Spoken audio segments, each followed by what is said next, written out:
Jag slår dem hur mycket jag vill.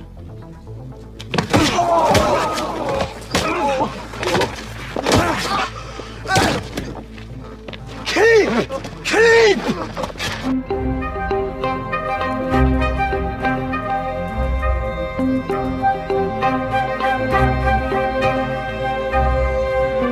Seorang remaja bernama Erik tinggal bersama ibu kandung dan juga ayah tirinya.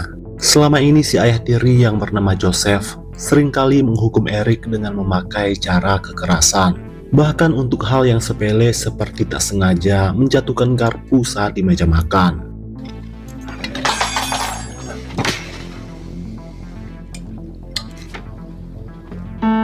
Sedangkan si ibu yang diketahui bernama Anita hanya bisa diam saja melihat anaknya dihukum oleh suami keduanya itu. Karena selama ini Anita dan Erik bergantung hidup dengan Joseph yang seorang pengusaha kaya. Akibat kekerasan fisik dan mental yang selalu Erik dapatkan di rumahnya, perlahan-lahan merubah Erik menjadi sosok yang sangat brutal. Di sekolah Erik dikenal sebagai preman yang hobi sekali berbaku hantam. Erik sama sekali tak segan-segan membuli dan memukuli murid yang ia anggap lemah di sekolah.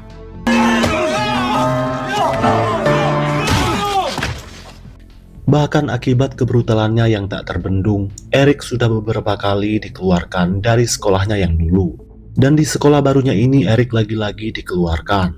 Karena pihak sekolah sudah tidak sanggup lagi mendidik Erik yang nakalnya bukan main. Saking kesalnya si kepala sekolah sampai berkata, kalau Erik tidak layak diterima di sekolah manapun. Ia menambahkan pemuda seperti Erik lebih layak mendekam di penjara seumur hidup, agar kelak Erik tidak menjadi ancaman bagi warga sipil di luaran sana.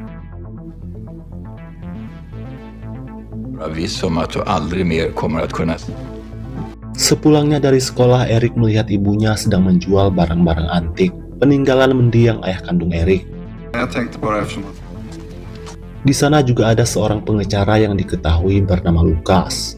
Lukas memberikan nomor teleponnya kepada Erik dan meminta untuk dihubungi apabila suatu hari nanti Erik membutuhkan bantuan darinya.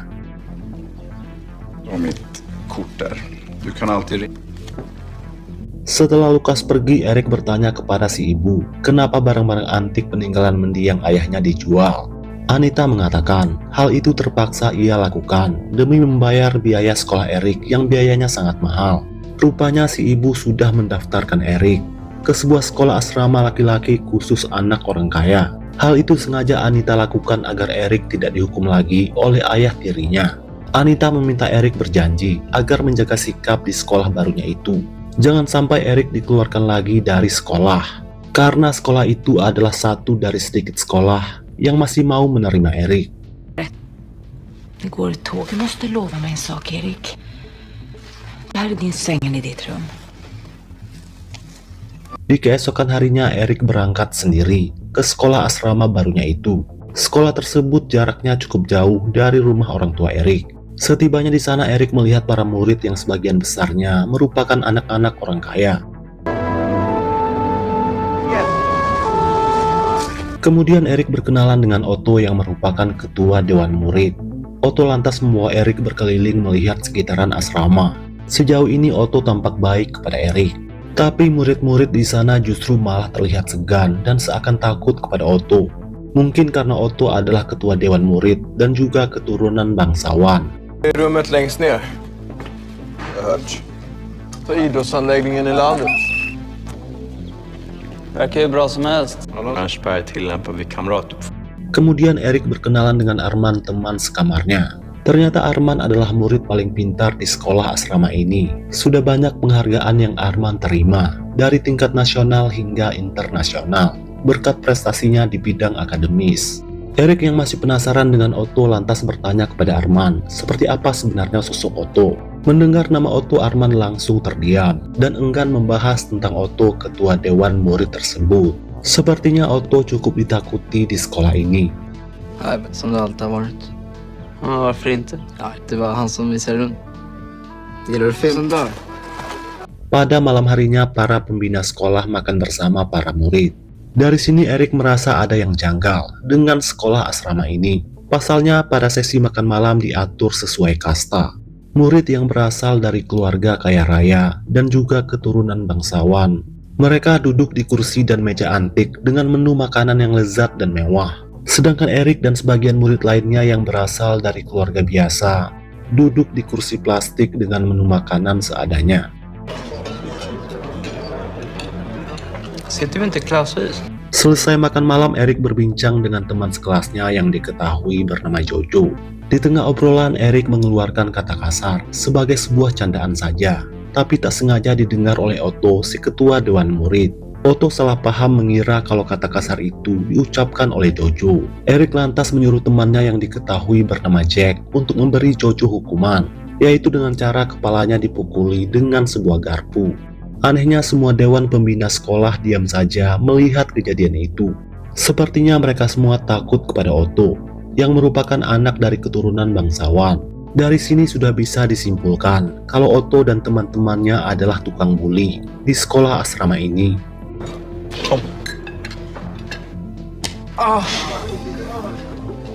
Pada keesokan paginya, Erik mengikuti pelajaran pertamanya. Di tengah jam pelajaran, si guru yang songong ini malah dengan seenaknya menghina fisik Arman di depan semua murid. Padahal Arman adalah murid paling pintar di sekolah ini. Melihat teman sekamarnya dipermalukan, tentu Erik menjadi geram dan berniat ingin menghajar si guru. Tapi Erik membatalkan niatnya itu karena ia sudah berjanji kepada ibunya untuk tidak membuat masalah lagi di sekolah, yang mana ujung-ujungnya Erik akan dikeluarkan lagi. Axlar av buteljfat. Statera.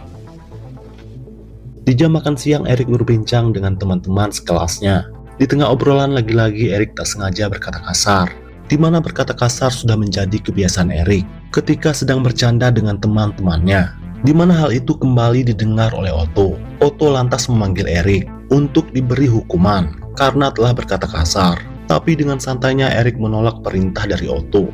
Otto pun kesal dan malah melampiaskan kemarahannya dengan kembali menghukum Jojo, yaitu sebagai peringatan keras untuk Erik, agar lain kali Erik tidak berani menolak perintah Otto yang merupakan ketua dewan murid. Kom hit.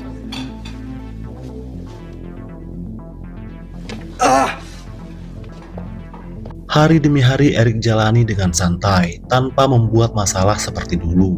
Apalagi teman-teman Erik sekarang semuanya adalah anak-anak baik. Tapi lama-kelamaan Erik mulai bosan melakukan kegiatan yang itu-itu saja, yaitu belajar dan ngumpul dengan teman-temannya.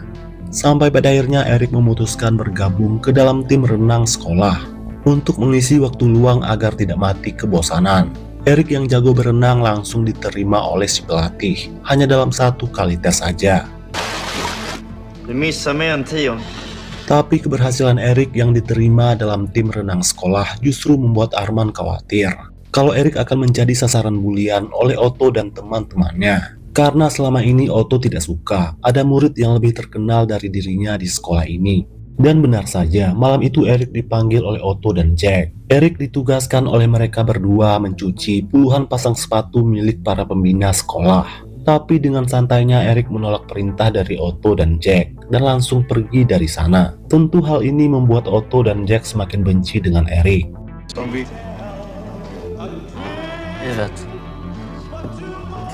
Di keesokan harinya Arman menyarankan agar Erik menuruti saja perintah Otto dan teman-temannya. Karena Arman khawatir jika terus melawan Erik akan celaka. Karena Arman tahu betul seperti apa brutalnya Otto dan gengnya. Tapi Erik bersikeras menolak untuk ditindas oleh Otto dan gengnya. Jika ia tidak melawan, Otto yang seorang pembuli akan semakin menjadi-jadi. Dan Erik paham akan hal itu, karena Erik sendiri adalah mantan seorang pembuli. Om man inte kan det, vad fan gör man? Vi ska bara tala om för att vi vägrar putsa deras jävla skor. Pada malam harinya, Erik mengatakan kepada Arman, sebenarnya ia bisa saja memberi Otto dan gengnya pelajaran yang sangat berharga, yaitu dengan memakai cara kekerasan, agar Otto dan kawan-kawan berhenti melakukan pembulian di sekolah ini. Tapi Erik tidak ingin melakukan hal itu karena ia sudah berjanji kepada ibunya. Erik tidak akan membuat masalah setidaknya sampai ia lulus sekolah. Arman yang cinta damai tidak percaya kalau kekerasan bisa diselesaikan dengan kekerasan pula. Dan Arman percaya kalau perundungan di sekolah ini pasti bisa dihentikan dengan memakai cara baik-baik. Erik, sorry. Du är min vän också, Pierre. Setelah itu Erik mengikuti pelatihan renang. Si pelatih terus-menerus memuji gaya berenang Erik. Ia bahkan menyarankan agar Erik mengikuti lomba renang, karena si pelatih sangat yakin Erik pasti bisa menang. Meskipun lawan yang akan Erik hadapi adalah teman-teman Otto dari organisasi Dewan Murid. Jag tror du har en bra gå till spill och ett löft. Visa dem för att självklart. Di keesokan harinya, Jack dengan sengaja menabrak Erik. Tapi Jack malah marah dan menuduh kalau Eriklah yang sengaja menabraknya. Jack lantas memaksa Erik berlutut meminta maaf. Erik yang tak merasa bersalah tentu ia menolak untuk meminta maaf. Karena Erik sudah 2 kali membangkang, Jack lantas menantang Erik berduel 1 lawan 1 di lapangan sekolah malam ini. Jika Erik menang, Jack berjanji tidak akan mengganggu Erik lagi. Klockan 7. Jojo lantas menyarankan agar Erik tidak datang ke lapangan malam ini, yaitu untuk berduel dengan Jack. Karena seperti biasa Otto dan kawan-kawan selalu bermain curang. Apabila Erik menang dalam perduelan tersebut, Otto dan kawan-kawan tetap akan mengeroyok Erik. Karena tidak ada yang namanya duel adil kalau sudah melibatkan Otto dan kawan-kawan. Yang ada hanyalah pembulian. Malam harinya Otto mengumpulkan semua murid. Setelah itu mereka menghajar salah seorang murid yang dianggap sebagai pembangkang.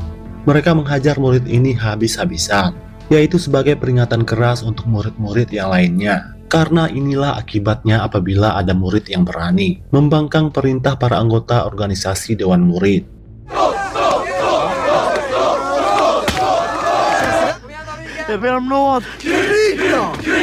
Sementara itu Erik menolak datang ke lapangan, menyanggupi tantangan duel dari Jack, karena Erik tidak ingin membuat masalah yang pada akhirnya berpotensi membuat Erik dikeluarkan dari sekolah ini. Meskipun Erik sendiri sangat ingin membrutal menghajar Otto dan teman-temannya, Erik lebih memilih menghubungi ibunya untuk meredam keinginan besarnya untuk berbaku hantam. Träffat en bra kompis. Ja, jag visste väl att det skulle... Sementara itu, geng Otto menganggap kalau Erik adalah seorang siswa pengecut yang menolak tantangan duel 1 lawan 1 dengan Jack. Saat jam makan siang, Erik disuruh oleh para pembina sekolah mendatangi ruang organisasi Dewan Murid. Karena Erik dianggap sudah 2 kali melakukan pelanggaran, yaitu berkata kasar dan membangkang perintah ketua Dewan Murid. Karena tak ingin terlibat masalah, Erik dengan terpaksa masuk ke dalam ruang Dewan Murid. Dengan santai Erik menghadap Otto dan teman-temannya. Jack lantas memberi Erik 2 pilihan, minta maaf atau dihukum. Tapi Erik lebih memilih dihukum ketimbang meminta maaf. Menanggapi itu, Jack lantas memberi Erik sejumlah hukuman berat, mulai dari kerja paksa hingga dikurung selama 2 minggu. Rådsmedlemmar. Annars blir man... Kräver en ursäkt. Sepulang dari sekolah, Erik dipaksa oleh Jack menggali sebuah lubang. Tanpa ragu sedikit pun Erik menjalani hukumannya. Dengan bersusah payah Erik berhasil menggali lubang tersebut. 1 meter djup. Ställ.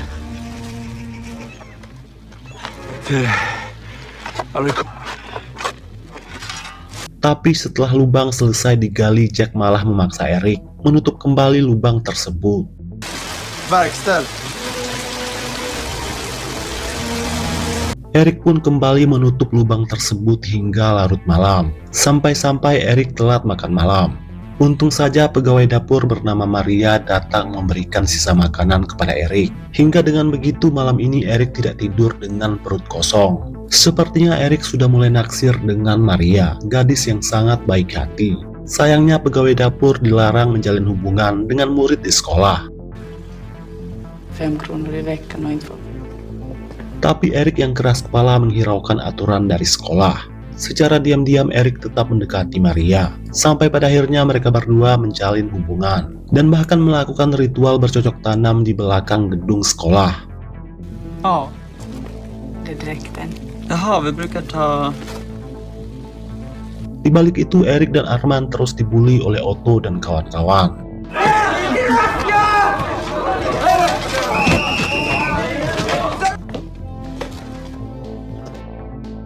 Bahkan setiap malam Jack dan Arman harus mengganjal pintu kamar mereka agar tidak terus diganggu oleh Otto dan kawan-kawan. Sialnya malam itu Otto dan kawan-kawan berhasil membobol pintu tersebut. Kemudian mereka membuang kotoran manusia ke dalam kamar Erik dan Arman. Håll snära. Hälsningar från Olympen! Tapi kali ini Erik tak tinggal diam. Ia lantas mengumpulkan kotoran tersebut dan membuangnya ke muka Otto.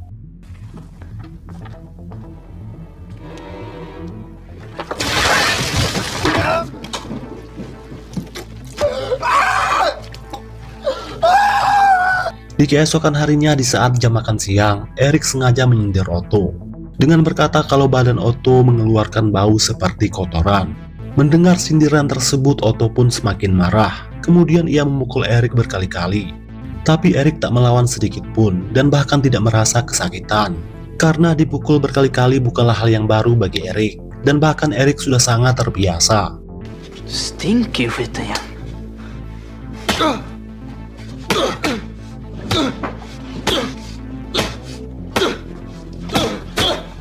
Karena sudah kelewatan dengan terpaksa kepala sekolah menegur Otto.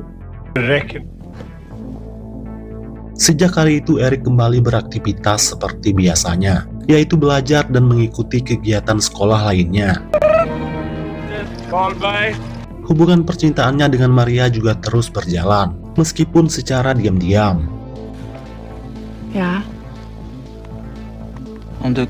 Singkat cerita, Erik mengikuti lomba renang sekolah untuk yang pertama kalinya. Dengan berusaha cukup keras, pada akhirnya Erik berhasil lolos sampai ke babak final. Di babak final nanti, lawan yang akan Erik hadapi adalah teman-teman Otto yang merupakan anak keturunan bangsawan. Bahkan ayah salah seorang dari peserta adalah sponsor lomba renang ini. Tapi Erik tak patah semangat ataupun hilang kepercayaan diri. Dengan sedaya upaya, pada akhirnya Erik berhasil keluar sebagai pemenang.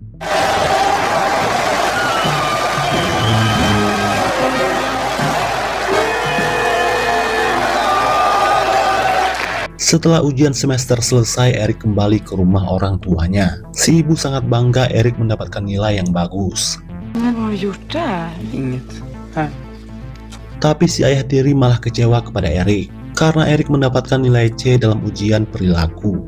Seperti biasa, karena dianggap mengecewakan, si ayah tiri kembali menghukum Erik, yaitu dengan hukuman cambuk. Vill vara i fred.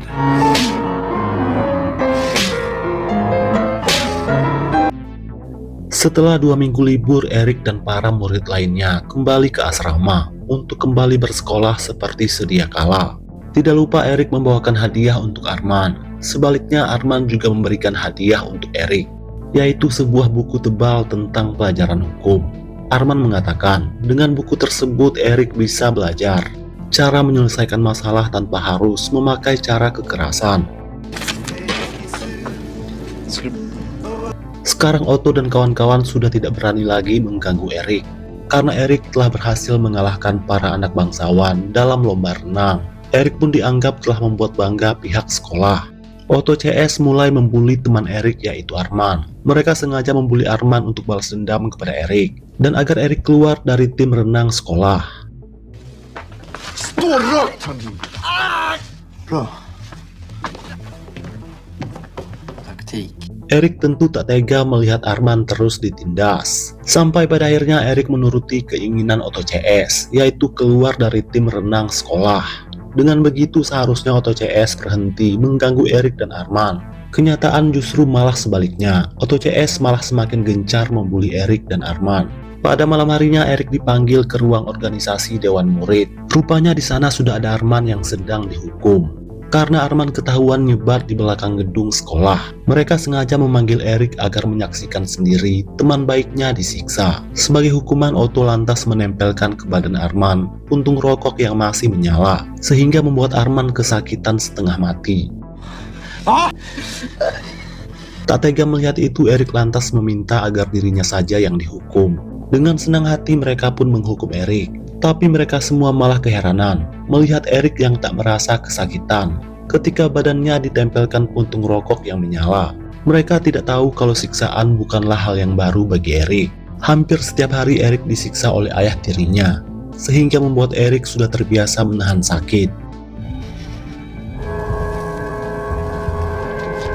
Setelah itu Otto memperingatkan Erik agar jangan pernah berani lagi membangkang perintah mereka. Apabila Erik masih nekat, Otto mengancam akan terus membuli Arman. Malam itu Arman diminta oleh Otto CS mendatangi lapangan sekolah. Dengan terpaksa Arman menuruti perintah Otto CS. Meskipun sudah pasti di sana Arman akan dikeroyok habis-habisan. Erik memohon agar Arman tidak datang ke lapangan dan menuruti perintah Otto CS. Tapi Arman tetap ngotot menuruti perintah Otto CS agar masalah ini cepat selesai. Sitter i huvudet. Tycker du bättre än jag? Singkat cerita, Arman sampai ke lapangan dan berduel dengan Otto. Arman memberanikan diri untuk memukul Otto duluan. Akibat dari itu, Arman pun dikeroyok habis-habisan oleh Otto CS.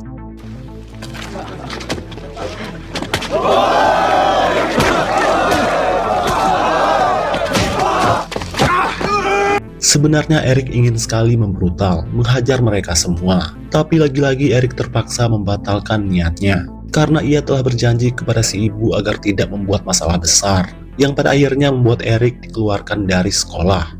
Erik pun meminta maaf kepada Arman, karena tidak bisa berbuat banyak untuk membelanya. Di keesokan harinya, Otto CS kembali menghukum Erik, yaitu membuat tiang patokan. Tapi di malam harinya, Otto CS malah menangkap Erik. Kemudian mereka mengikat Erik pada tiang patokan tersebut. Lalu Otto pun datang dan lantas menyirami Erik dengan seember air panas.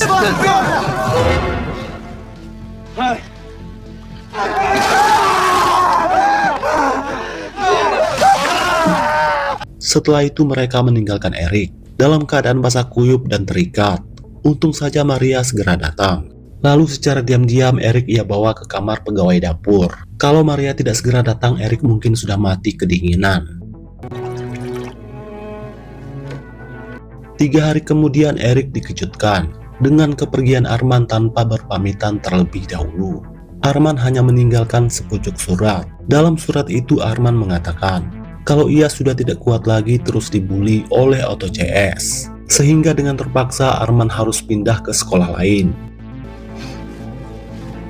Kepergian Arman jelas membuat Erik sangat sedih, karena di sekolah ini hanya Arman satu-satunya teman Erik.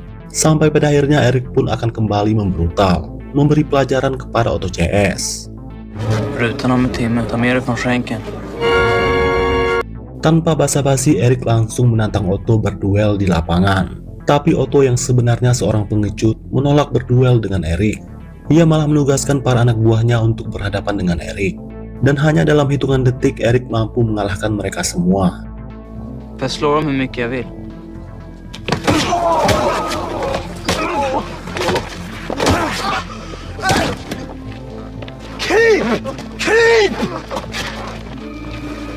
Menyaksikan itu, Otto terlihat sudah mulai ketar-ketir.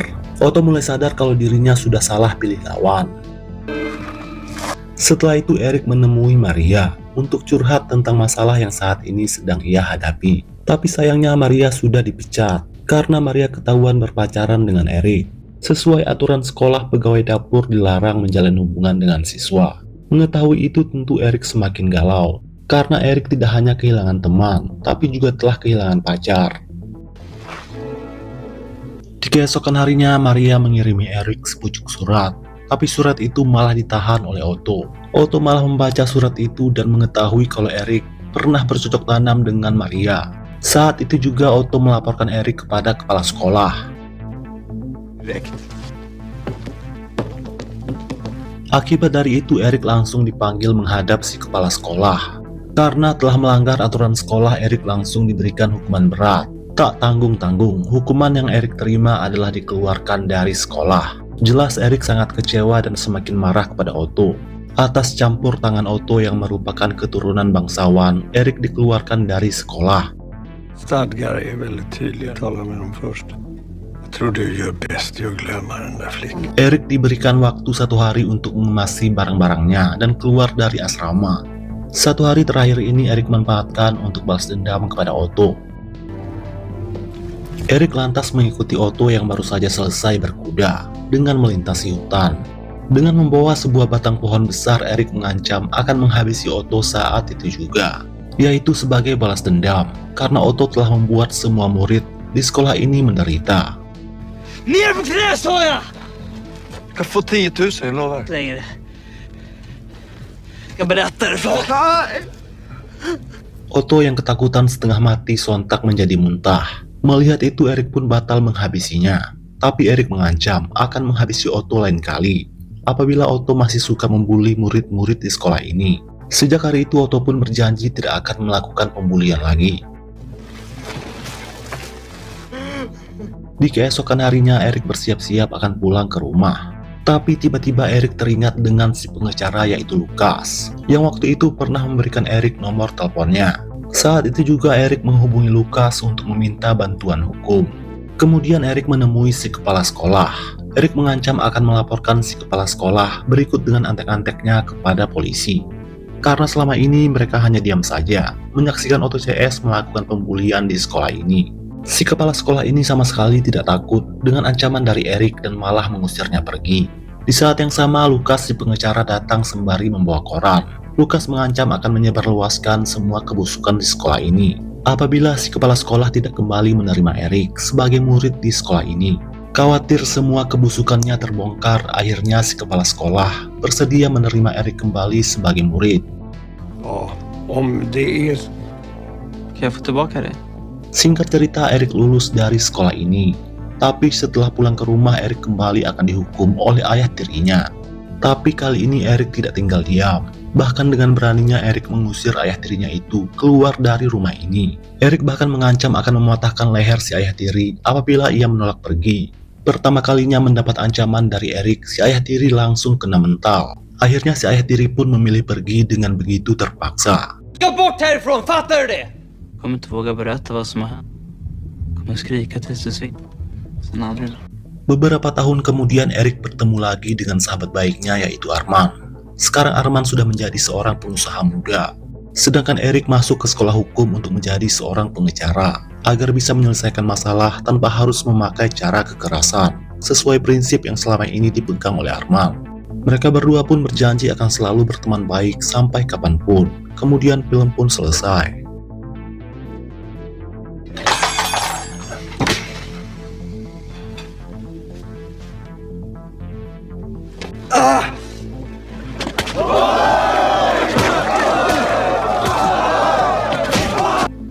För jag slår dem hur mycket jag vill.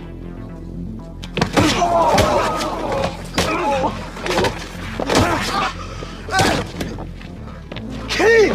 Krig!